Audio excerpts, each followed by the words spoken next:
출애굽기 강의 33번째 시간인데요. 제목이 내가 하나님의 은총을 입은 줄 무엇으로 알 수 있나요? 입니다.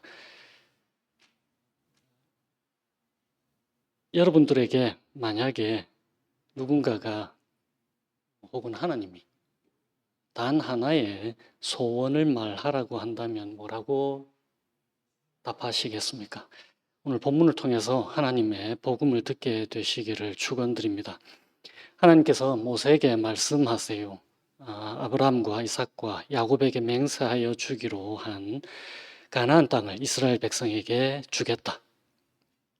그렇게 말씀하십니다. 가나안 땅이 어떤 곳입니까? 3절에 보면 젖과 꿀이 흐르는 땅, 그러니까 아주 비옥한 땅인 거예요. 시절을 따라서 적당히 비가 내리고 또 햇볕이 잘 들어서 곡식은 잘 자라는 곳, 그리고 가축도 잘 자라는 곳. 아이들은 푸른 풀밭에서 즐겁게 뛰어놀 수 있는 곳입니다. 그런데 하나님께서 놀라운 선포를 하세요. 그들과 동행하시지는 않겠다라고 말씀하십니다. 그러니까 너희들끼리 가라. 나는 못 간다. 이렇게 말씀하시는 거예요. 너희는 목이 곧은 백성들이라서 내가 함께 가다가는 너희를 없애버릴지도 모르기 때문이다. 하나님께서 이스라엘 백성들을 다 진멸시킬 수 있다라고 말씀하시는 거예요. 4절에 보면 이것이 이스라엘 백성들에게 큰 슬픔이 되었습니다. 우리 한글 개역 성경에는 슬픔이 되었다라고 되어 있는데 세 번역에는 통곡하였다라고 되어 있는 거예요. 그러니까 통곡을 합니다. 가나안 땅은 금방도 말씀드렸듯이 젖과 꿀이 흐르는 땅이잖아요.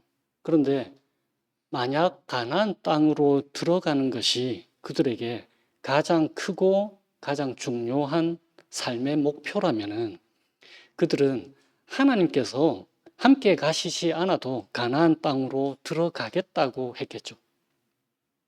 그런데 모세와 이스라엘 백성들의 고백이 무엇입니까? 그들이 꿈꿔왔던 곳, 아무리 좋은 곳이라도 하나님이 함께 가시지 않으신다면 그것이 그들에게 슬픔이 된다라고 표현을 하는 거예요. 오늘 본문 말씀은 우리 자신들, 오늘을 사는 우리 자신들을 돌아보게 합니다. 우리는 무엇을 꿈꾸며 살아가고 있습니까? 단 한 가지의 소원, 무엇을 갖고 계십니까? 혹시 이 땅에서 걱정 없이, 부족함 없이 모든 것을 누리며 사는 것 아닌가 모르겠습니다. 마치 젖과 꿀이 흐르는 땅에서 사는 것 말입니다. 누구 없이, 하나님 없이. 하나님 없이도 다만 이 땅에서 누릴 수 있는 것, 가능하면 많은 것 누리면서 사는 것, 이거 괜찮네 라면서 살아가시지는 않는지 모르겠습니다. 물론 뭐 그런 극단적인 생각은 아니어도, 왜냐하면 우리는 그리스도인이니까 그렇게 극단적으로 하나님 없어도 괜찮다라고 말하는 사람은 없을 거 아니에요. 아무리 그래도 하나님하고 뭔가를 바꾼다는 게 내키지 않는 일입니다. 그럼에도 이런 좋은 것들이 원한 만큼 채워지지 않으면 하나님이 나를 사랑하시는지, 나를 정말로 좋아라 하시는지 잘 모르겠다라고 생각하실지 모르겠어요. 하나님이 정말로 나를 좋아라 하신다면, 나를 정말로 마음에 들어 하신다면, 정말로 나를 사랑하신다면, 내가 정말로 하나님의 은총을 입은 사람이라면 내가 하는 일이 잘 풀려야 되는 거 아닌가라고 생각하실지 모르겠습니다. 우리는 가시적인 축복이 자주 드러나기를 기대하면서 살아갑니다. 기도하면은 언제나, 언제든지는 아니어도 자주 우리가 기도하는 대로 척척 응답받는 것이 마치 하나님께서 나를 사랑하시는 표시거나 혹은 성령께서 나를 위해서 일하고 계신다라는 표시로 이해하고 있을지도 모르겠습니다. 하나님이 나를 좋아라 하시는 증거를 찾는데 잘못된 곳에서 찾고 있는 것입니다. 가정이 사실 잘못된 거예요. 그 전제가 잘못된 것입니다. 하나님이 나를 좋아하시면 혹은 마음에 들어 하시면 일이 잘 풀릴 것이다. 절대 그렇지 않아요. 오히려 반대인 경우가 훨씬 많을 것입니다. 오늘 본문에서 모세는 하나님께서 이스라엘 백성을 좋아라 하시는 증거, 나 너 정말 마음에 든다 하시는 증거가 무엇이라고 고백하고 있습니까? 하나님께서 이스라엘 백성들과 함께 가나안 땅으로 가지 않겠다 선언하시니까 모세가 하나님께 이렇게 아뢰입니다. 16절에 나와 주의 백성이 주의 목전에 은총 입은 줄을 무엇으로 알리까? 은총 입었다라는 말은 좋아하신다 혹은 은혜를 베푸신다는 뜻입니다. 나와 주의 백성이 주의 목전에 은총 입은 줄을 무엇으로 알겠습니까?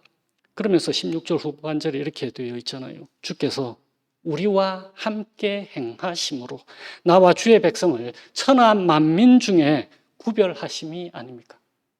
그러니까 하나님이 이스라엘을 사랑하시는 증거, 좋아라 하시는 증거, 은혜 베푸시는 증거가 무엇이라고 하는 것입니까? 함께 하심. 그것이 이스라엘을 다른 모든 민족으로부터 구별해내는 것입니다. 누구를 보게 하십니까? 우리 주 예수 그리스도. 왜 그런지 두 가지를 한번 살펴보십시다. 첫 번째 14절을 한번 보세요. 14절에 내가 친히 가리라. 세 번역에는 내가 친히 너와 함께 가겠다. 영어로는 My presence will go with you. 그러니까 나의 임재가 너와 함께 갈 것이다. 그러니까 하나님의 임재, 14절에서 말하고 있는 것은 하나님께서 함께 하신 하나님의 임재입니다. 다시 말하면 임마누엘을 말씀하고 계시는 거예요. God with us. 우리와 함께 하시는 하나님이라는 뜻입니다. 누구의 이름입니까? 우리 주 예수 그리스도의 이름이잖아요. 그래서 예수님께서 마태복음 28장의 마지막 구절에 이렇게 말씀하시잖아요. 내가 세상 끝날까지 너희와 항상 함께 있을 것이다 라고 말이에요. 15절에 모세가 여호와께 아뢰입니다. 주께서 친히 가지 아니하시려거든 우리를 이곳에서 올려보내지 마세요. 가나안 땅으로 우리를 들여보내지 마세요. 하나님께서 함께 하시지 않으신다면 세상의 어떠한 좋은 것이라도 축복이 되지 못한다는 고백인 거예요. 예수님이 없는 그 어떤 좋은 것도 배설물이 되는 거예요. 사도 바울이 고백했듯이. 그래서 빌립보서 3장에 이렇게 되어 있습니다. 사도 바울이 이렇게 고백하는 거예요. 무엇이든지 내게 유익하던 것을 내가 그리스도를 위하여 다 해로 여긴다. 모든 것을 해로 여기면 아까 좀 전에 우리 회중기도 말씀하신 것처럼 내가 그를 위하여 모든 것을 잃어버리고 배설물로 여기면 그리스도를 얻고 그 안에서 발견되려 한다. 바로 그건 거예요. 두 번째 18절을 한번 보십시오. 모세가 이르되 원하건대 주의 영광을 내게 보여주세요. 하나님께서 함께 하시겠다는 약속에 모세가 그렇다면 주님의 영광을 보여주세요라고 간청합니다. 지금까지는 하나님을 직접적으로 대면하지는 않고 대화만 했잖아요. 그런데 모세가 그것보다 더 나아가서 대화만 하는 것이 아니라 하나님을 직접 보고 싶다라고 간청을 하는 거예요. 노랫말 가사처럼 보고 있어도 보고 싶다 이런 뜻인 거예요. 그래서 19절에 하나님께서 말씀하십니다. 영광을 보여달라고 하는 그 모세의 요청에 내가 내 모든 선한 것을 네 앞으로 지나가게 할게. 그리고는 여호와의 이름을 네 앞에 선포하겠다. 나는 은혜 베풀 자에게 은혜를 베풀고 긍휼히 여길 자에게 긍휼을 베푸느니라. 그렇게 말씀하시는 거예요.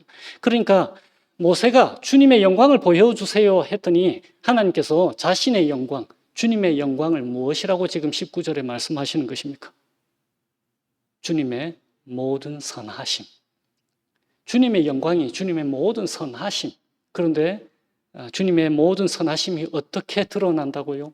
19절에 여호와의 이름을 선포하면서 그 이름에 담겨 있는 의미, 나는 은혜를 베풀고 긍휼을 베푼다. 바로 그것이 주님의 영광이라고 말씀하시는 거예요. 누구를 나타내고 있습니까? 우리 주 예수 그리스도. 히브리서 1장에 이렇게 되어 있습니다. 이는, 그러니까 여기서 이는이라고 하는 것은 우리 주 예수 그리스도는 혹은 아들은, 주님의 아들, 하나님의 아들은 이는 하나님의 영광의 광채시요 그 본체의 형상이시라. 그리고 골로새서 1장입니다. 그리스도 예수는 보이지 아니하는 하나님의 형상이다. 그리고는 요한복음 1장에 이렇게 되어 있습니다. 말씀이 육신이 되어 우리 가운데 거하심에 우리가 그의 영광을 보니 아버지의 독생자의 영광이요 은혜와 진리가 충만하더라. 바로 그건 거예요. 내가 하나님의 은총을 입은 줄 무엇으로 알 수 있습니까? 하나님이 나와 함께 하심인 거예요. 세상 모든 사람들로부터 나를 구별 짓는 것. 하나님이 나와 함께 하시는 것. 하나님이 나와 함께 하심을 어떻게 알 수 있습니까? 그렇게 묻는 그 질문에 하나님께서 대답하시는 거예요. 예수 그리스도라고. 그분의 이름이 임마누엘인 거예요. 우리와 함께 하시는 하나님. 그러니까 내가 하나님의 은총을 입은 증거가 무엇이라고 하십니까? 우리 주 예수 그리스도. 예수 그리스도를 나의 주, 나의 하나님으로 고백하는 우리는 이제 더 이상 그런 질문을 하지 않아도 되는 거예요. 하나님이 진짜 나를 마음에 들어 하실까? 이런 질문 이제 더 이상 하지 않아도 되는 거예요.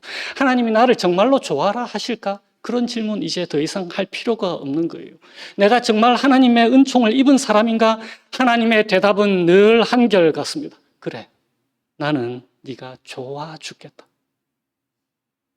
너는 내 사랑하는 자녀다라고 그렇게 말씀하시는 거예요.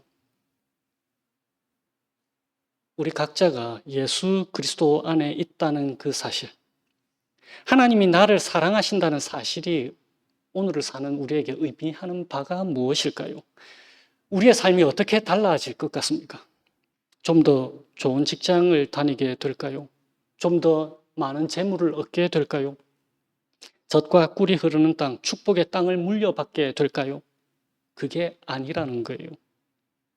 우리가 하나님의 은총을 입은 자라는 이 사실이 의미하는 바는 로마서 8장에 너무나 잘 나와 있습니다. 8장 27절에 성령이 하나님의 뜻대로 성도를 위하여 간구하고 계신다라고 말씀하세요. 하나님이신 주님의 성령께서 하나님에게 우리를 위해서 간구하고 계시는데 무엇을 간구하고 계실까요? 29절에 8장 29절 로마서 그 아들의 형상을 본받게 하기 위하여 미리 정하셨다. 여기서 미리 정하셨다라는 건 우리는 그렇게 될 운명이다 이런 뜻인 거예요. 하나님께서 우리를 택하셨는데 우리가 어떠한 운명으로 이제 지어졌다고요? 예수 그리스도의 형상을 본받게 되도록 운명 지어졌다라고 말씀하시는 거예요. 그것을 하나님이신 성령께서 우리를 위해서 간구하고 계시는 거예요. 우리를 예수님 닮은 사람들로 만들어 가실 것이라는 것입니다. 그런데 예수님을 닮은 모습이 어떠한 것입니까? 이사야 53장에 이렇게 되어 있잖아요. 예수님이 이 땅에서 어떤 삶을 사셨는지가 이사야 53장에 잘 나타나 있습니다. 그는 사람들에게 멸시를 받고 버림을 받고 고통을 많이 겪었다. 그는 언제나 병을 앓고 있었다. 새 번역이 그렇게 번역해 놓았습니다. 그리고 53장 7절에는 이렇게 되어 있습니다. 그는 굴욕을 당하고 고문을 당하였다. 그리고 9절에 그는 폭력을 휘두르지도 않았고 거짓말도 하지 않았지만 사람들은 그에게 악한 사람과 함께 묻힐 무덤을 주었다.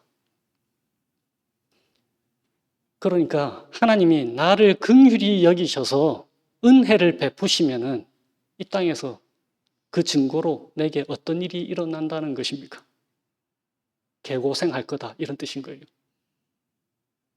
우리도 예수님처럼 때로는 폭풍의 위험에 처할 것입니다. 때로는 잠 못 들고 혼자 깊은 밤 기도하게 하실 거예요. 때로 우리는 배고픈 일도 당하게 될 수 있습니다.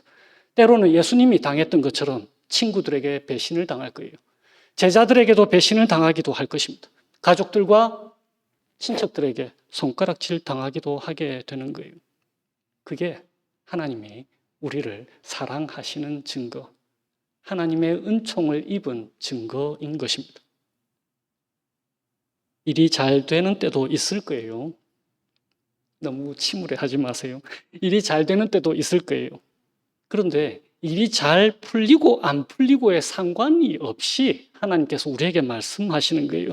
내가 처한 모든 상황과 일들을 통해서 내가 예수님 닮은 모습으로 만들어져 가는 것, 거기에서 하나님이 일하고 계신다라고 말씀하시는 것입니다. 그것이 내가 하나님의 은총을 입은 증거, 하나님이 나를 사랑하신다라는 증거가 된다라고 말씀하시는 거예요. 그러니까 하나님 없어도 괜찮다고 하는 나의 헛된 욕망과 목표가 이루어지는 것이 하나님이 나를 사랑하시는 증거가 아니라 나를 향하신 하나님의 목표가 이루어지는 것이 하나님이 나를 사랑하시는 증거가 되는 거예요. 하나님의 목표가 뭐라고요? 우리가 예수 그리스도의 형상을 닮아가게 되는 것. 언제요? 모든 순간을 통해서 하나님은 그렇게 하시는 거예요. 우리가 믿음 생활을 잘 할 때도 그렇게 하십니다. 그런데 우리가 예수님 닮은 모습이 하나도 없을 때에도 하나님은 그렇게 일하고 계시는 거예요. 우리가 예수님 닮기를 거부할 때도 하나님이 뭔가를 우리 삶에서 하고 계십니다. 나의 실패, 그때도 하나님은 일하고 계십니다. 나의 실수, 나의 죄, 그때도 하나님은 우리를 예수님 닮은 모습으로 지어져 가고 계시는 중인 거예요. 나의 모자람, 나의 악함, 이 모든 것들을 통해서 하나님께서 뭔가를 하고 계시는 것입니다. 그래서 로마서 8장에 이렇게 고백하는 거잖아요. 하나님을 사랑하는 자, 곧 그의 뜻대로 부르심을 입은 자들에게는 모든 것이 합력하여 선을 이루느니라. 어떠한 선일까요? 우리 각 사람이 하나님 닮아가는 것, 예수님 닮은 모습으로 나중에 하나님 앞에 서게 되는 거예요. 하나님의 뜻이 이루어지고 하나님의 형상과 영광이 예수 그리스도 안에서 우리 삶을 통해서 드러나게 되는 것입니다. 그것이 우리에게 복음이 되는 거예요. 우리의 어떠함과 상관없이 하나님께서 우리를 위해서 일하고 계시니까. 그래서 하나님은 예수 그리스도의 영, 성령을 통해서 그의 자녀들이 시편 기자가 고백한 그 고백을 동일하게 하게 하시는 거예요. 시편 27편에 내가 여호와께 바라는 한 가지 일, 그것을 구하리니 곧 내가 내 평생에 여호와의 집에 살면서 여호와의 아름다움을 바라보며 그의 성전에서 사모하는 그것이라. 그 단 한 가지 소원이 우리 중에 고백이 있게 하시는 거예요. 제게도 단 한 가지 소원이 있습니다. 제가 주님을 세상 그 무엇보다 사랑하게 되는 것. 제게서 모든 것 다 빼앗아 가셔도 괜찮은데 제가 주님의 자녀로, 예수님 닮은 자녀로 살아가도록 만들어 주세요. 그렇게 되는 길이 힘들고 어렵고 고단하고 고통스러울 수 있다 할지라도 제게 단 한 가지 소원이 그것입니다. 그런데 이 고백은 저만의 고백이 아닙니다. 성령께서는 예수 안에 있는 모든 자들이 공통적으로 이 고백을 하게 하시는 거예요. 하나님이 우리 인생에 가장 중요한 분이다라고 말이에요. 비교할 수 없는 하나님이다라고 우리를 고백하게 하시는 것입니다. 하나님 한 분으로 충분하다라고 그렇게 고백하도록 우리를 이끌어 주시는 거예요. 그런 사람들에게, 그리고 그런 우리들에게 주어진 특권이 바로 11절인 거예요. 11절에 사람이 자기의 친구와 이야기함같이 여호와께서는 모세와 대면하여 말씀하시다. 대면하여 말씀하신다는 것은 솔직하고 열린 관계를 나타내는 관용구입니다. 그토록 친밀한 관계 속에 들어가도록 만들어 주신 거예요. 그래서 17절에 여호와께서 모세에게 이렇게 말씀하십니다. 너는 내 목전에 은총을 입었고 내가 이름으로도 너를 알미니라. 모세와 친밀한 관계를 가지셨던 하나님께서 그리스도 예수 안에서 우리와 친밀한 관계를 맺으신 거예요. 올해가 이제 2달밖에 남지 않았습니다. 하나님과 우리 각 사람의 관계를 한번 생각해 보세요. 한 해 동안 우리의 관심은 어디에 있었습니까?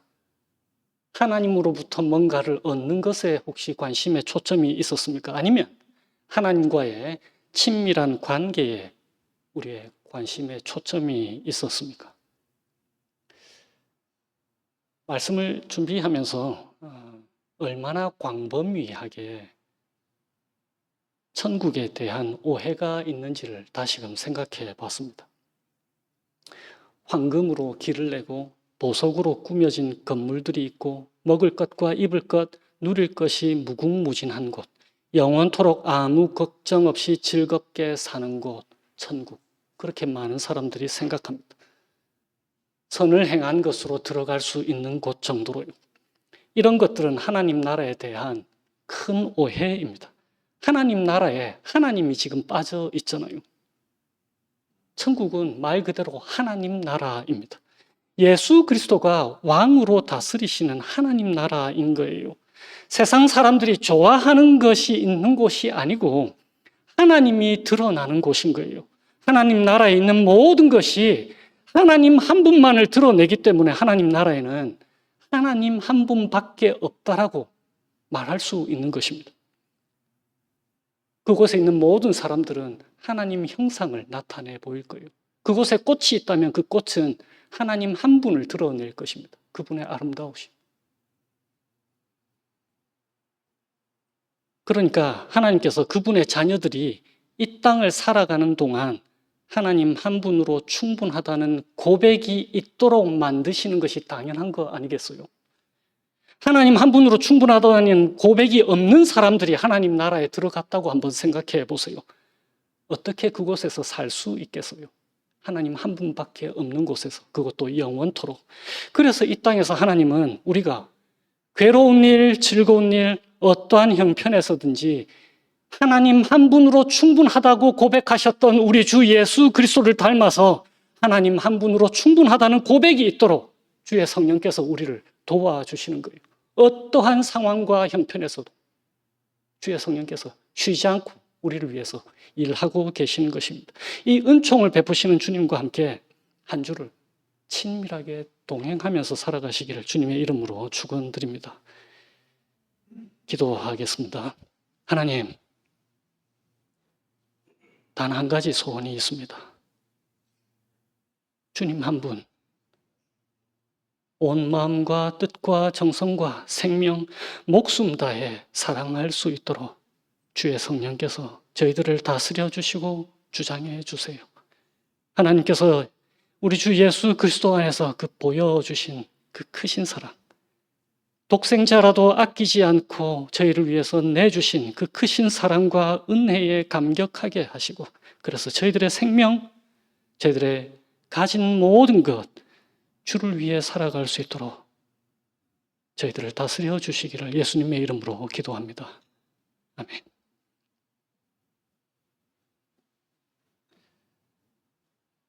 찬송가 94장 함께 찬양 드리시겠습니다. 온 마음과 뜻